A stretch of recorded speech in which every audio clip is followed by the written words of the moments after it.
Fala pessoal, canal Exatas de novo, trazendo mais um conteúdo nessa semana do Enem. E a gente vai tratar do assunto das propriedades coligativas em química, beleza? E aí, eu queria pedir aí, por favor, para você se inscrever no canal, para me ajudar mais pessoas a conhecerem meu conteúdo, ok? E deixar o seu like se você gostar também. Aproveitando que tem outras playlists no canal, se você quiser dar uma olhada, só ir lá nos vídeos, nas playlists e dar uma olhada, beleza? Se você achar alguma coisa interessante. E se quiser também propor algum tema para algum vídeo, só comenta aqui embaixo que eu vou estar dando uma olhada, vou responder, ok? Então, sem mais delongas, bora pro vídeo.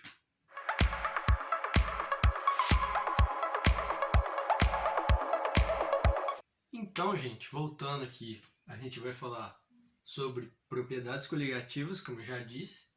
E o que são propriedades coligativas? Imagina que quando você tem uma solução, certo? Em que nessa solução a gente tem a água. Essa água, ela vai ter uma pressão de vapor. Tanto que eu coloquei aqui o primeiro tópico, pressão de vapor. A gente tem que ter essa ideia de pressão de vapor para entender as propriedades coligativas, beleza? Beleza, eu tenho a solução, certo? A solução ela vai ter o soluto e o solvente, ok? A gente vai considerar que a gente tem uma panela com água, um pote com água, enfim. A gente vai colocar num fogo e a gente vai tampar ali. Vamos deixar o sistema fechado, ok? Não vai ter interação com o meio externo, um sistema fechado. E aí, eu vou colocar essa água no fogo, como eu falei. E parte dessa água vai evaporar e parte dessa água vai ficar no estado líquido, certo? E aí, se você observar, você vai ver que vai ter uma pressão, certo? Uma pressão no recipiente, uma pressão no líquido. O vapor vai querer escapar, certo? Essa é basicamente a pressão de vapor, ok? E as propriedades coligativas, elas falam que no caso da água vai ser o solvente, certo?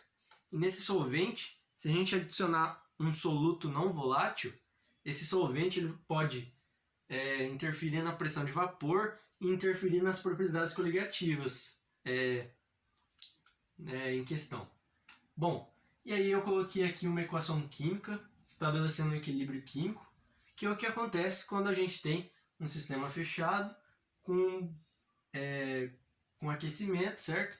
Fazendo com que moléculas de água no estado líquido passem se transformem no estado gasoso, certo? Elas vão evaporar e parte dessas que estão na forma de vapor, na forma de gás, elas vão condensar e vão formar água no estado líquido. Então, vai manter esse equilíbrio. Se um mol vira gasoso, um mol vai virar líquido, vai ficar nesse ciclo, certo? E essa é a ideia das propriedades coligativas e da pressão de vapor, ok? E analisando as propriedades coligativas assim no geral, a gente tem 4, que é a tonoscopia eu coloquei aqui, ou então tonometria, a gente pode falar assim também. A gente tem a ebulioscopia ou ebuliometria, a gente tem a crioscopia ou criometria e também a osmose, que faz parte da biologia, mas a gente estuda nas propriedades coligativas. Eu vou explicar aqui então primeiro essas duas partes aqui, que são a tonoscopia e a ebulioscopia, e aí eu vou apagar o quadro e vou passar a crioscopia e a osmose, certo? Bem facinho, rapidão. Então, falando aqui de tonoscopia, ela vai se basear naquela pressão de vapor que eu tinha explicado ali, certo? Nesse equilíbrio das moléculas, enfim. A tonoscopia fala o seguinte: quando a gente tem o solvente, certo? Quando a gente aquece o solvente, a gente vai ter uma pressão de vapor ali no recipiente, que nem eu falei, certo? Se a gente adicionar um soluto não volátil, pode ser sal de cozinha, pode ser açúcar, pode ser qualquer sal inorgânico, certo? Pode ser um composto orgânico, que nem açúcar, beleza? Então, a gente adiciona um soluto não volátil. Por que um soluto não volátil? Se a gente adicionar, por exemplo, álcool, o álcool evapora com facilidade, certo? Que, no caso, o álcool é volátil. Então a gente tem que procurar um soluto que é não volátil, porque se a gente esquentar o álcool, ele vai acabar evaporando, né? Vai interferir ali na pressão de vapor. Vai ficar meio estranha a situação, certo? Então, assim, a gente tem que procurar substâncias que não esquentem até uns 100 graus Celsius, que seria o ponto de ebulição da água. Mas enfim, a gente tem a tonoscopia, que fala que se a gente adicionar um soluto não volátil, a pressão de vapor vai diminuir. Por que vai diminuir? Bom, isso também vai interferir no ponto de ebulição, que eu vou explicar daqui a pouco. Mas aí por que vai interferir aqui? A gente vai ter uma maior atratividade das moléculas, certo? Se a gente tiver só moléculas de água, por exemplo, interação de ligações de hidrogênio, né, certo? Entre as moléculas, a gente vai ter, beleza, vai ebulir a 100 graus Celsius, ok. Mas se a gente colocar um sal ali, não tem quando você está num país com neve, eles não jogam sal para o gelo derreter, né? Para ter uma interação molecular ali, certo? E aí ele vai fazer com que a pressão de vapor abaixe e aí aconteça essa questão aqui da tonoscopia.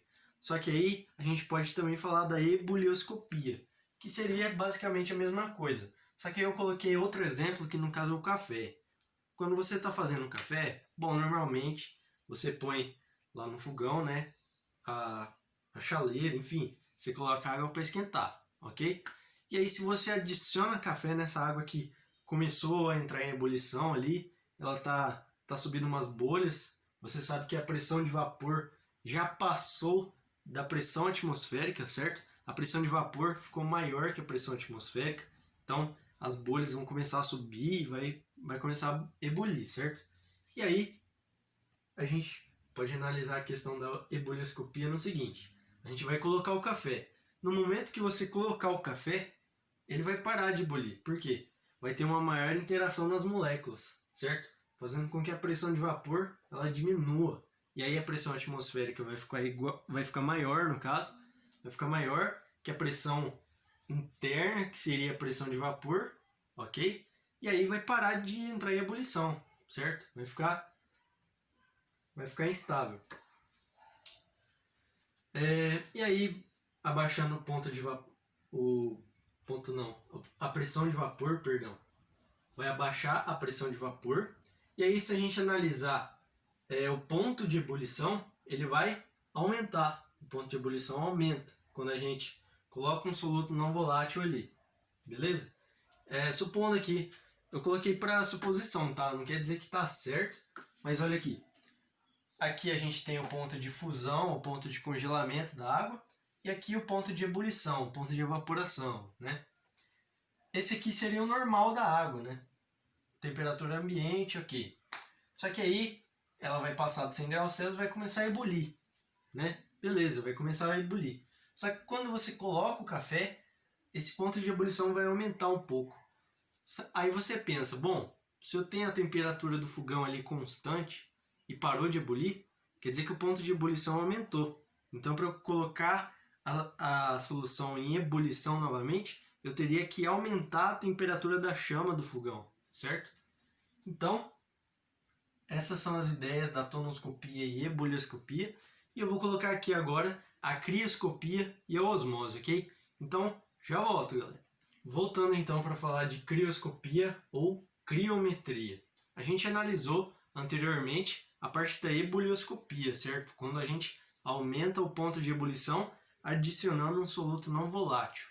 Mas aí agora a gente vai analisar o contrário, a gente vai resfriar aquele solvente, que no caso é água, com o soluto não volátil, né? Fazendo aquela solução de água e sal e tal.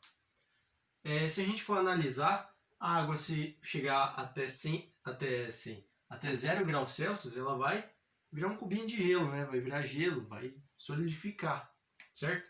Mas se a gente adicionar um sal, se você colocar água com sal no congelador, você vai ver que não vai fazer gelo nenhum, vai continuar sendo água e sal.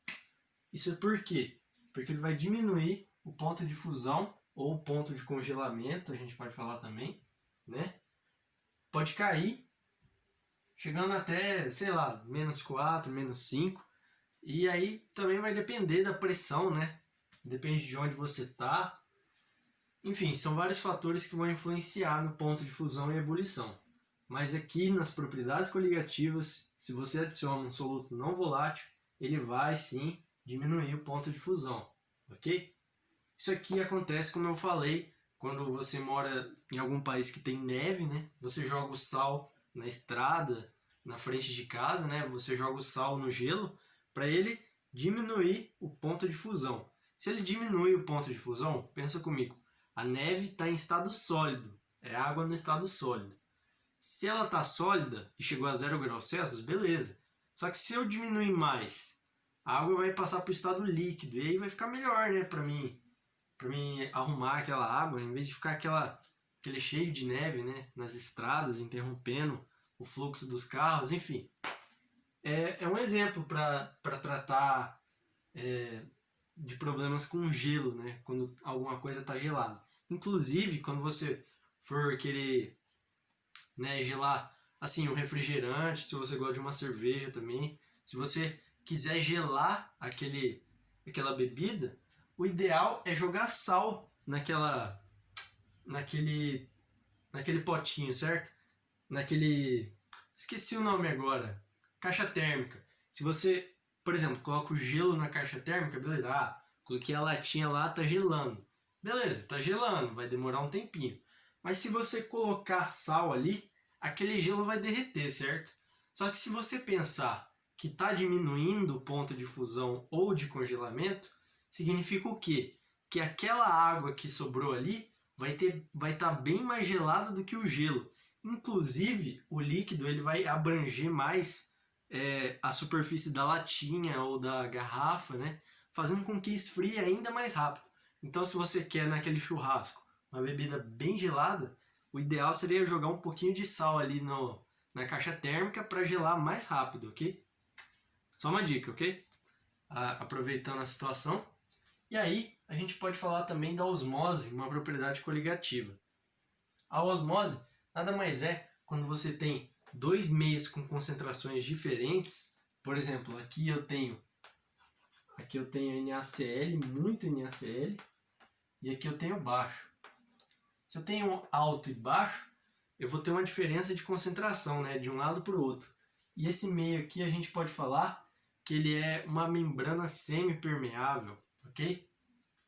Então a osmose é o seguinte, quando tem dois meios com concentrações diferentes, onde tem menor concentração, o solvente vai para lá.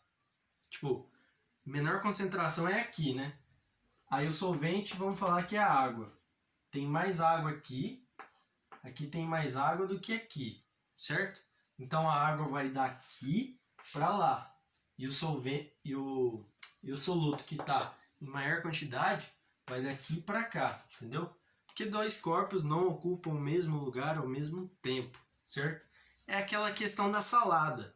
Quando você joga quando você coloca um alface na água, por exemplo, o alface ele vai gostar, né? Porque, pensa comigo, nas plantas a gente tem uma concentração de sal, né? Por exemplo, no alface.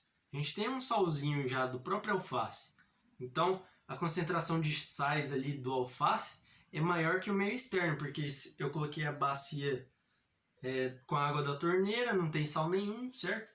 Então, o alface ele ia achar legal, porque ia entrar água nas células, ok? E as células iam ficar cheias de água, beleza? Mas aí, se eu colocasse uma bacia com água e sal, ou então só jogasse sal em cima, você ia ver que ia começar a sair água do alface. Por quê? Porque o meio interno, que em questão das células do alface, que está dentro lá, vai ter uma menor concentração, e o meio externo, que seria uma bacia com água e sal, assim, se você colocar sal excessivamente, né, você vai notar a diferença. E aí vai vir de dentro das células do alface para o meio externo, ou seja, ele vai jogar a água para fora, ok?